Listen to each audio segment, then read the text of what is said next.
नवीन नाशिक महानगरपालिकेचा भोंगळ कारभार, नागरिकांचे आरोग्याचा प्रश्न ऐरणीवर.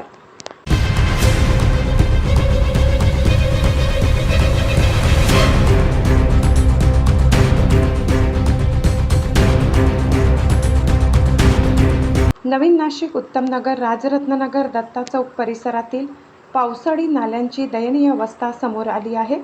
नाल्यामध्ये मोठ्या प्रमाणावर प्लास्टिक, कचरा आणि सांडपाणी साचल्याचे दिसून येत असून काही ठिकाणी मच्छी मार्केटमधील जैविक कचरा थेट नाल्यात टाकला जात असल्याचा आरोप नागरिकांकडून करण्यात येत आहे. त्यामुळे परिसरात दुर्गंधी पसरली असून डासांची उत्पत्ती वाढण्याची भीती व्यक्त केली जात आहे.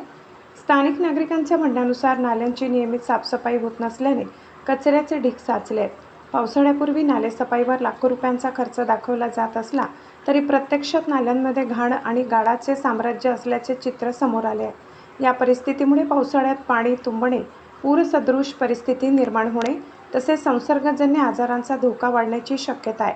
विशेष म्हणजे हे सर्व चित्र नवीन नाशिक विभागीय कार्यालयाच्या विभागीय अधिकाऱ्यांना या संदर्भात माहिती दिली असूनही प्रशासनाचे याकडे दुर्लक्ष होत असल्याचा आरोप नागरिकांनी केला आहे. नाशिक महानगरपालिकेची जबाबदारी शहरातील स्वच्छता, जलनिस्सारण व्यवस्था आणि सार्वजनिक आरोग्य राखण्याची आहे. नागरिकांनी तातडीने नालेसफाई, मच्छी मार्केटमधील अतिक्रमण आणि कचऱ्याची योग्य विल्हेवाट व संबंधितांवर कठोर कारवाई करण्याची मागणी केली आहे. अन्यथा येत्या पावसाळ्यात या दुर्लक्षाचा फटका सर्वसामान्य नागरिकांच्या आरोग्याला बसू शकतो.